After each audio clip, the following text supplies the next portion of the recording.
Something about Janet Jackson's voice just hits different when she's telling the truth. Not singing, not performing, just raw honesty. And this time, it's not about her own life. It's about her brother, Michael. According to Janet, what went down before Michael Jackson's death wasn't just bad luck or medical negligence. It was calculated, controlled, set up. And two of the biggest names in music, Jay-Z and Diddy, are at the center of what she's implying. You might have heard whispers before, industry gossip, old conspiracy theories, but when it's Janet saying it, people pay attention. She's been quiet. She's stayed classy until now. Janet's accusation is simple but devastating. Jay-Z wasn't just climbing the ranks of music stardom. He was allegedly stepping over Michael to get there. Behind the scenes, he wasn't just building his empire, he was allegedly helping destroy someone else's.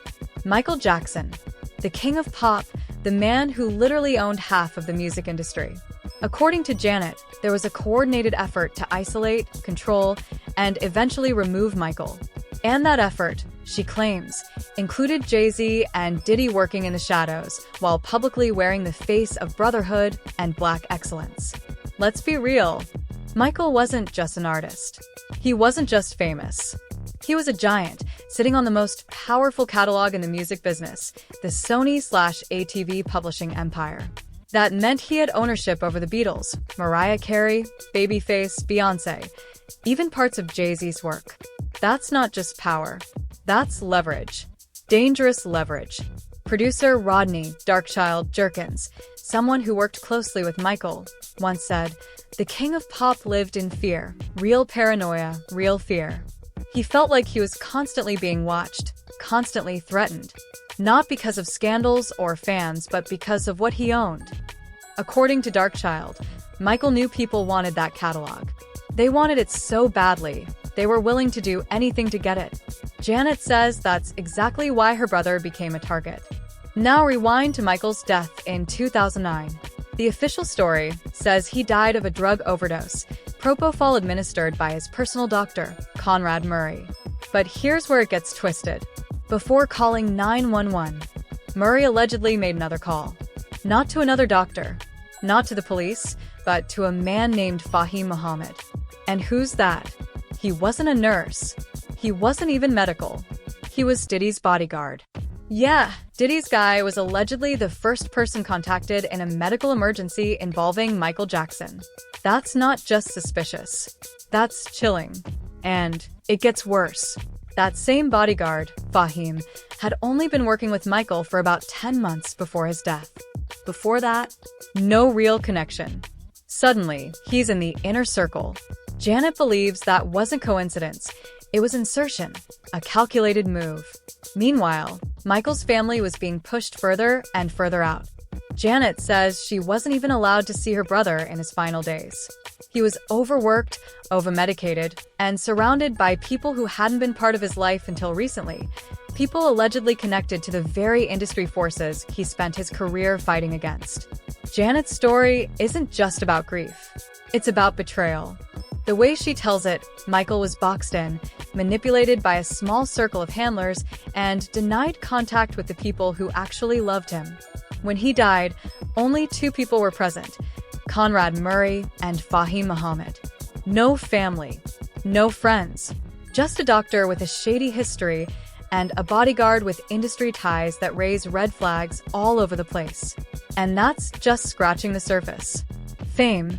It lived in the empire he built behind the scenes.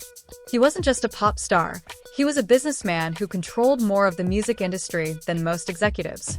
That Sony ATV catalog, it wasn't just a trophy, it was a weapon. And the deeper you look, the more it makes sense why so many powerful people may have wanted him out of the picture. When artists tried to buy back their publishing, they usually had to go through Sony. But Michael was Sony, he owned half. And he wasn't afraid to challenge the system. He once stood on stage and called out Sony directly, naming then-chairman Tommy Mottola as a racist and accusing him of sabotaging black artists. That's not the kind of thing you say if you want to play nice with the industry. But Michael didn't care. He wanted to expose the game, and that made him dangerous. Around that time, something shifted. Public perception started to turn. Allegations resurfaced. Media narratives grew darker, and behind the headlines, a familiar pattern was forming. Jay-Z and Diddy's careers were skyrocketing, brand deals, building labels, aligning with corporate America. Meanwhile, the legends Prince, Michael, Mariah Carey were catching cases, facing backlash, and losing public favor. It was like someone was flipping a switch. LaToya Jackson, Michael's sister, later said something that stuck with people. She believed Michael was murdered, not by accident, not because of neglect, but by design. She claimed Michael had told her multiple times that they were going to kill him. He felt surrounded, watched, controlled, and he didn't trust the people closest to him. One of the names that kept coming up? Jack Gordon, LaToya's ex-husband. This man allegedly forced her into marriage, manipulated her, and even pushed her to publicly accuse her own brother of horrific crimes. Years later, LaToya revealed that she had been coerced, that Gordon had threatened her, isolated her, and brainwashed her into turning against her own family. But by the time she came forward, the damage was already done. The media had run wild with her statements, and the public had already decided what to believe. Now, here's where it gets dark. Insiders claim that Gordon wasn't acting alone. Allegedly, he had industry backing, that he worked with powerful figures who wanted Michael's reputation destroyed. Because if they couldn't take his catalog by force, they'd make him radioactive. If the public stopped supporting him, he'd have no leverage left. And guess who allegedly benefited the most during that period? Jay-Z and Diddy. Not just musically, but financially. Their empires expanded rapidly right after Michael's influence began to fade. Diddy's Bad Boy Records and Jay-Z's Rockefeller started locking down deals with the same companies Michael had once challenged. And shortly after Michael's death, Jay-Z secured a distribution deal with Sony itself. The timing was almost too perfect. Rodney Darkchild Jerkins wasn't the only one who saw through the narrative. Other collaborators said Michael was kind, cautious, and careful about who he let in. He didn't party, he didn't mess around, and he always talked about protecting his legacy. So when the allegations hit, they didn't buy it. To them, it wasn't just character assassination, it was a hostile takeover. The isolation Michael experienced toward the end wasn't just emotional, it was tactical. He was boxed in, cut off, and surrounded by people who didn't have his best interests at heart. Every move seemed engineered to break him down, and the ones who stood to gain the most were already waiting in the wings. Conrad Murray may have been the man holding the syringe, but the truth feels bigger than one doctor. Janet Jackson said it herself. Murray was responsible, but he wasn't the only one pulling strings. The people truly running the show weren't wearing lab coats. They were dressed in designer suits, sitting in boardrooms, making billion-dollar moves while Michael's life slipped away behind closed doors. And it's those closed doors that keep raising questions. When Michael collapsed, Murray didn't call for help right away. He called Fahim Muhammad. That detail might sound small, but it opens the floodgates. Who was Fahim really? On paper, he was head of security, but his ties ran deeper. To Diddy, to the industry's shadow players, to people who always seemed one step removed from accountability. Strangely, Fahim hadn't been around Michael for long. Less than a year. Before that, no trace. Then suddenly, he's by Michael's side in his final hours. No family, no lifelong friends, just a doctor and a bodyguard connected to the very people Janet and LaToya believe were trying to isolate and control Michael. That setup doesn't look like protection. It looks like a cage. LaToya didn't hold back. She straight up said it. She believes her brother was murdered. And the part that's hard to ignore? Michael knew it was coming. He told her. He told others. He wasn't being dramatic. He was warning them. He said he was being followed. He was scared. He told people to be careful around certain names. And he predicted he'd be taken out. Then there's the matter of the shows. Michael had only agreed to do 10. But somehow, the number ballooned.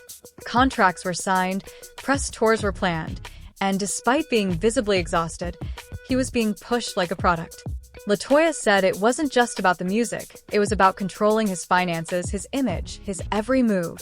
If that isn't slavery with a modern twist, what is? Paris Jackson, his daughter, remembers the last days too.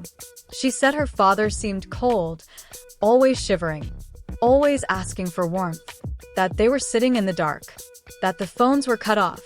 No light, no contact, just shadows.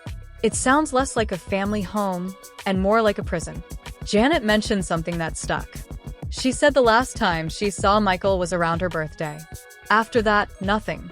She wasn't kept away by distance, she was kept away by design. Whatever was happening to Michael, it wasn't just tragic, it was intentional. And when the end came, his family found out too late to save him. By then, the pieces were already in place. The narrative had already been written. Not long after Michael passed, Jay-Z announced a new partnership with Sony. The same Sony that Michael had publicly battled.